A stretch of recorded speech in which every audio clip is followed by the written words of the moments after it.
Well, the first thing I did right was the day I started to fight. Keep your eyes on the prize and hold on, hold on, hold on, hold on. Keep your eyes on the prize and hold on, hold on. Mhm. That is LaTosha Brown. Let me welcome the co-founder of Black Voters Matter. I wanted her to sing us in because I feel like we needed that. Something about your voice just, oh, it's so special. Thank you for coming today. Thank you, sister. Thank you for having me on here. I'm looking forward to the conversation, and I'm hoping people get the message. That's a song from the civil rights era, as a song that was known as a freedom song, and many of the marchers and people who were resisting were singing that, because I do think it's really important for us to recognize this is a moment for us. Like, we can't get distracted about all these little small chatter kind of conversations. This is a moment for us to keep our eyes on the prize. What's the prize? What's our North Star? We really got to get focused and recognize how difficult this moment is, but how special this moment is. You better say, well, the fact that you're here, I know that the rapture didn't happen today because you're one of the best people I know. So if LaTosha Brown is still on this side, then I know that there was no rapture. So we can go back to business as usual, but not really, because there's so much at stake. And I feel like we get distracted so quickly, so easily. Look over here, look over there. And now it's Gaza. I can't vote because of Gaza. I can't vote because of the economy. I'm not able to buy gas. It's all, and I'm not that not buying gas and having food, that's not a distraction. That's a reality if you don't have a roof over your head either. But politically, what's at stake for us, LaTosha, and what are you most concerned about? What's really at stake for us, we can talk about the policies, we can talk about, interest rates and wages and salaries and all of those things. And yes, there's some relevance to all of that. And I can probably break down on some level each of those issues that will be impacted by the outcome of the election. But really, Karen, what this is really about, this is about straight, raw power. And I think people don't get a sense of really understanding what we are up against and what we're really fighting about right now. We think we're fighting about abortion. Those folks don't care about abortion. They don't even care about the babies that are here. Let's be clear about that, right? They don't care about anything but really sending a message around they have control to distract us in such a way that they maintain control. This is about straight up raw power. This isn't about our participation or people mad because we voting. They're mad because we voting, because when we vote, we actually make change to the extent that we're really working as a block, and we're able to put people in office that are more accountable to us. Doesn't mean that sometimes we're not putting folks in office that are perfect. This ain't no popularity contest. This is not the SGA president popularity contest. This is not what this is. This is straight about power. And so if we can get people to shift the paradigm of really understanding not just what's at stake in terms of, as we're talking about policy, but at the core of this, what we are fighting and what we are up against is about power. And so part of the reason that we've actually had this ongoing fight for enfranchisement in this country is because, based on this political system, well, all the political system, for the most part, if you want to boil it down to the simplest way of the most common denominator, it's about it's about the distribution of resources. That's quite frankly it. Only reason why people care about voting, even those that are in positions of power, is because they know that literally, it is the political landscape that decides where investment goes, where these $1 trillion budget, how that is going to be spent, how money is decided on what schools, if you got a school or a prison in your community, how literally you can make money off the exploitation of workers and the bodies of folks that we're doing a mass incarceration. We got to be clear. This is about a money game, which in fact is really about power. And so if people can get beyond this concept of thinking that this is about just participation around who we like and who we don't like and who has the personality we like and who gives a darn. At the end of the day, what you really need to care about is what person you're going to put in office that is going to best align with your community having power. Now, does that mean that that person is going to be your number one cheerleader? Absolutely not. And oftentimes there's countless candidates that I've had to vote for that were not my ideal, quote, ideal candidate. There are countless candidates that I had to vote for that I felt compelled to vote for because I had to stop something or someone that much more dangerous. Because at the end of the day, I'm a strategist. At the end of the day, what I know is somebody is going to win. And so I am going to do what I need to do, the best position my community, myself, my family, my community, that whoever wins, right, that I have some access to them, that I have some access, that something about them being in office actually provides more access or more resources for my community. Point blank, period. Like, other than that, what they do in their personal life or how they move or how they roll, all of those things are inconsequential. Ultimately, when it comes to the big piece around, what candidate is actually going to help reduce the harm to my community or be able to get more resources or access to my community, right? Or literally be able to align themselves with the things that I care about most. That's the point blank, period. And so somehow we've actually kind of distorted this idea. And I think that's with everything. And I think part of that has been, some of it, I think, has been a result of COVID. But I think this idea of we're going to create the utopia. Listen, I am a change maker. My entire life has been dedicated to how can I make positive change that will increase the quality of life for my community, for myself, my community, and those that I love, right? And all of humanity. But ultimately, I'm also a pragmatist. What I know is that at the end of the day, that we're in protracted struggle and that there is incremental change. And sometimes I can't get everything I want. But what I have to do is I have to be really focused on, number one, the first thing is always important to me more than anything else is literally who can actually create the most harm to my community. That's what's important, right? And so that I am literally, at the very least, I am protecting my community from the worst case scenario, because for Black people, when we're in a space that, one, is not democratic, it don't turn out well for us. When we're in a space that you've got people who are openly aligning themselves with white nationalists, that don't turn out well for us. When you're openly with someone who's saying that they're going to round up all the activists and they're going to round up folks and they're going to put these really fascist ideas in place, that doesn't bode well for us. And so I am just hoping that even in this election cycle, that we become a little bit more sophisticated, just as voters. And I'm not even just talking about Black voters, because I mean, we're in this situation because there's a whole lot of white voters who are moving out of emotion and ignorance, and racism, right? But that ultimately we have to really assess what voting is and this power of voting, what is at stake. And so I would argue that in my lifetime, it's interesting because I thought the 2020 election was the most critical. I really am, I don't even want to say it, but I really believe it's most I don't want to say that. Like, people say, well, folks should say it all the time. No, I'm saying it based on a political scientist. I'm sitting here looking at the political landscape where you got a candidate that is running for office that is espousing fascist ideas, that is basically saying that he is a fascist for all intents and purposes. He used the word, but he's absolutely said that he's in support of the policies.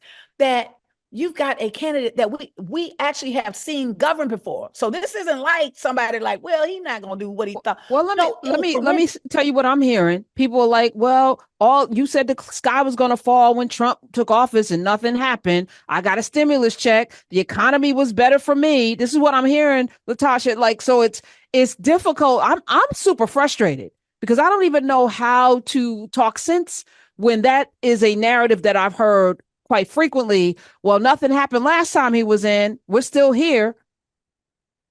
And how do you combat that? I mean, how you combat that is there are over 1 million people who aren't still here. And that's on his watch.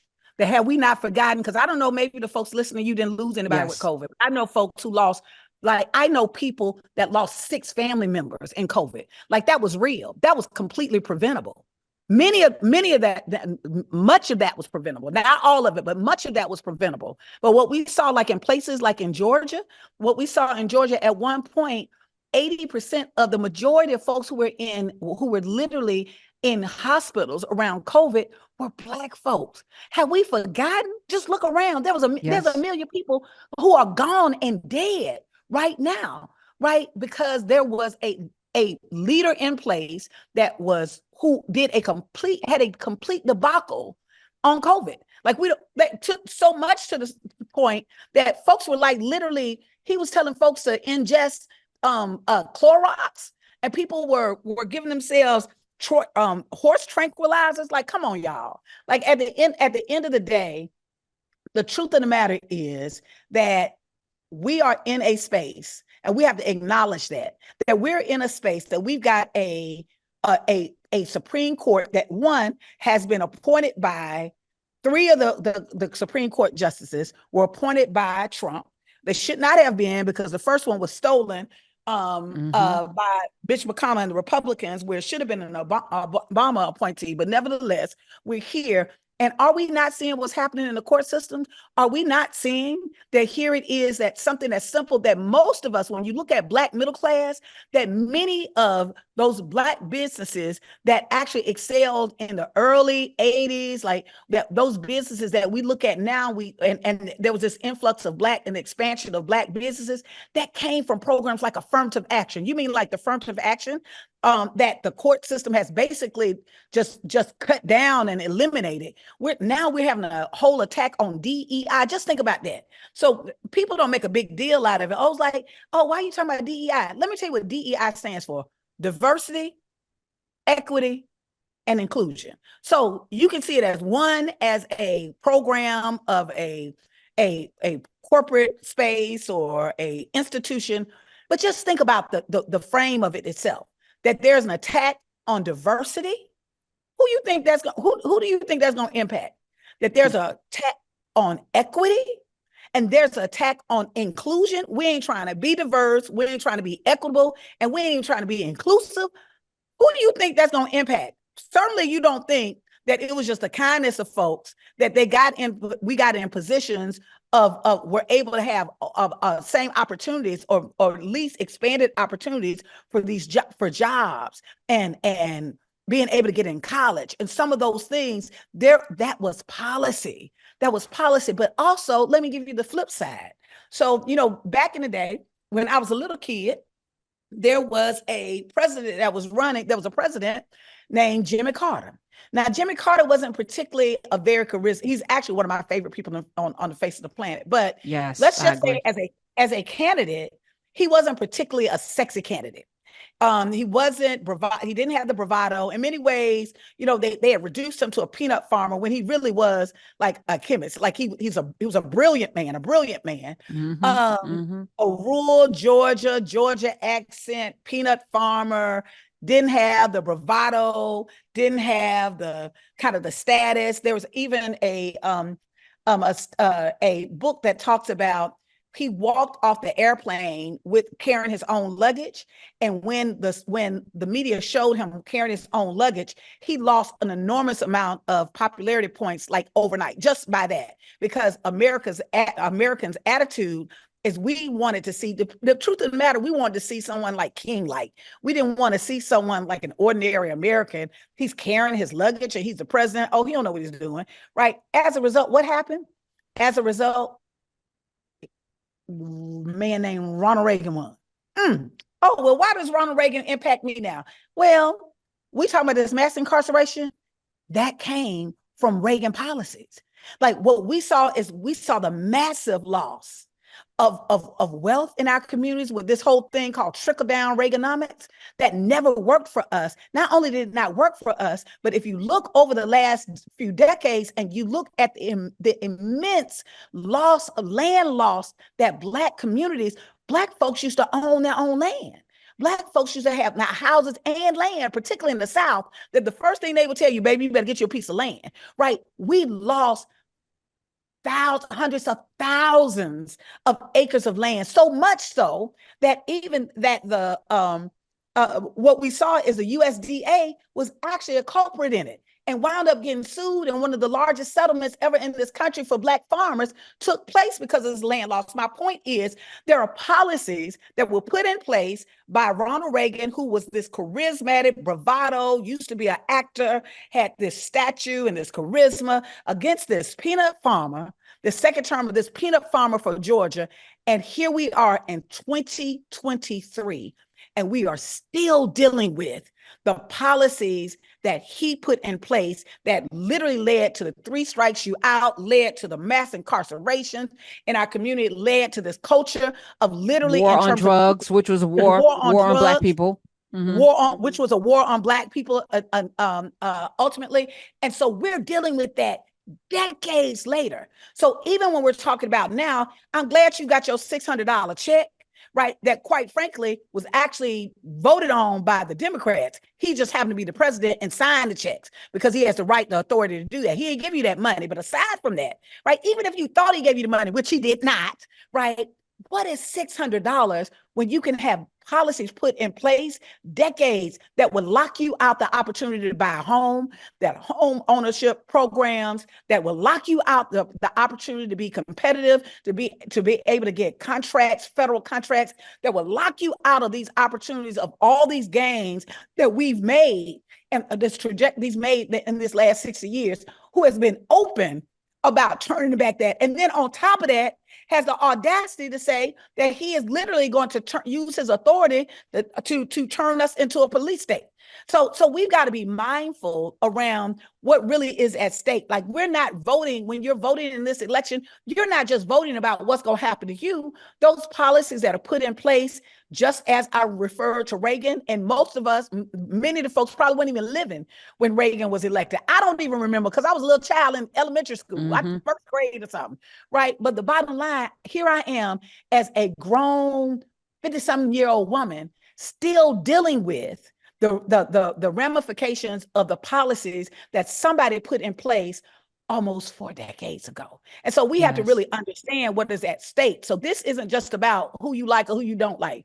This is about... Wait, I mean, LaTosha, it's even deeper because Project 2025, that manifesto, but also on the table will be laws to claim racism against white people.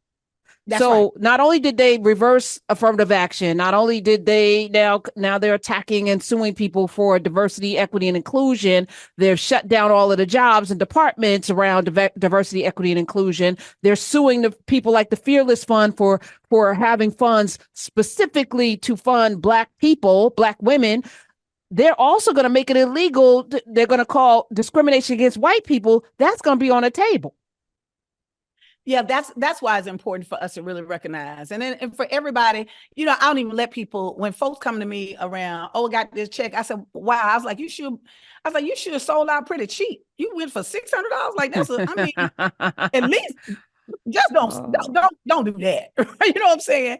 At the end of the day, don't be that cheap. Just don't be that cheap.